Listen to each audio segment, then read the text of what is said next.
Hi, and welcome to Japanese Craft Beer Reviews. Today, a craft beer from the middle of Japan from a place called Nagahama, which is located on the shores of Lake Biwa, the largest lake in Japan. The beer in question, this one, it is called Nagahama Kurokabe Stout. And I'll talk a little bit about Nagahama and the Kurokabe idea as well. So this is a limited beer, and well, let's talk about Nagahama first of all. Nagahama is technically called Nagahama Roman Beer, and it is towards the north end of Lake Biwa. If you look at a map of Lake Biwa and go up kind of north to the top end, you'll see Nagahama City. And they have a brewery restaurant there located right on the lake, and I've been there. Actually, I went just once, several years ago. They used to have really good deals on pitchers and all-you-can-drink sort of things, and I went with some friends, and we just covered the table with pitchers of beer. They used to have a lot of trouble with yeast, or the yeast seemed to be the same in all their beers, so they've taken care of that. I think it was a filtration problem, perhaps. I don't know, but you would taste different types of beer and you'd always get that same yeast note, and so they've taken care of that, though, for sure. And they have some connection with the Liquor Mountain chain of stores throughout the liquor stores throughout Japan, and so that's generally where you will find their beers for sure. So it's an interesting place to go. The restaurant apparently is quite good, and they have music festivals and concert events and that sort of thing. So Nagahama Roman Beer, and Nagahama is has a castle. It was a castle town, and a very small castle actually, and I've been there and climbed up through it and looked out on it on a rainy day over the lake. The Kurokabe idea, Kurokabe, black walls, Kuro, black, and Kabe, wall. And so there's an area of central Nagahama which is called Kurokabe Square, where some of the buildings have black walls, and I guess it was just a design feature that took place there, and yeah, so not all the buildings, but some do have black walls, and it's in the tourist area of central Nagahama.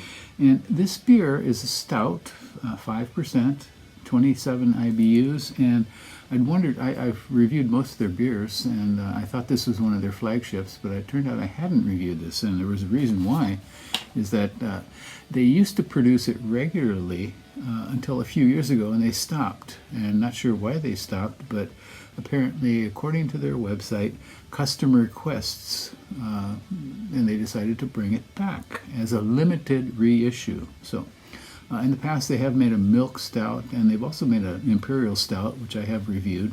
And in fact, I have an old bottle that I've been aging in the fridge, which I'll probably review again and see how it's held up, an 8% imperial stout.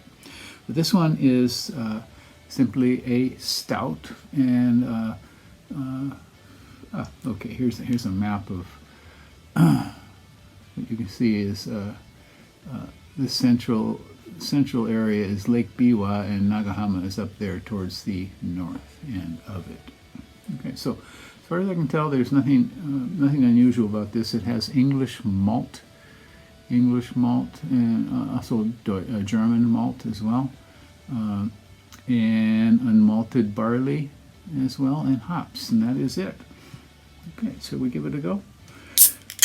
So Nagahama has always, since they took care of the yeast problem, has always been interesting.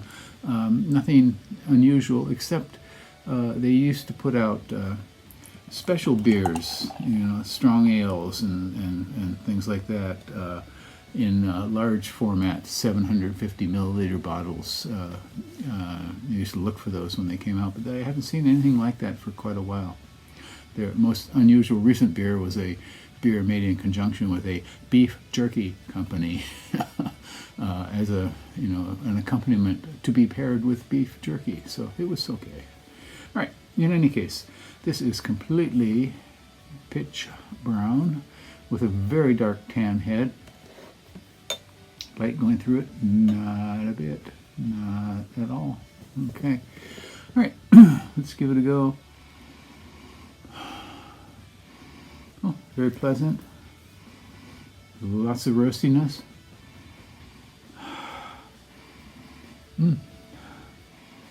Something dark in there.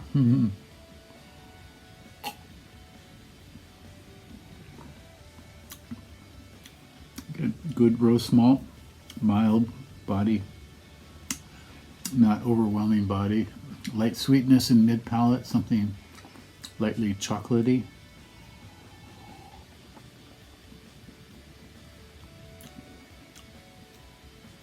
Maybe more like cocoa than chocolate.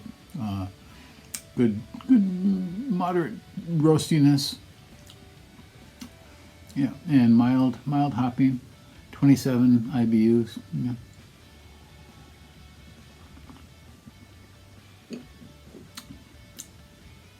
Maybe something like berries. Very light. Very, very light.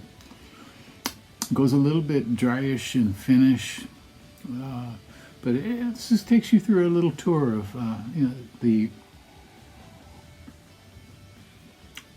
roastiness, the cocoa, the light sweetness in mid palate, and the dry finish. So not bad. It's pretty well made for a little stout. Yeah, I would say give this one a go if you like. Again, it's called Nagahama Kurokabe, the Black Wall Stout, and 5%, 27 IBUs. And I found this at a Liquor Mountain store, and I think that's where you can find it if you are interested. So give it a go. Yeah, this one, the due by date is the 15th of next month, so about a month away, and it is still in pretty good condition. Yeah. Okay, well that is it for today. Please do take care. Hope you're enjoying the spring. We've had a little bit of warm weather, and it got a little cooler today. Maybe for the next few days it's going to be cool, but I think summer is probably going to stick its head out pretty quickly, and we'll be roasting. Anyway, take care, stay healthy, drink good beer. Bye-bye.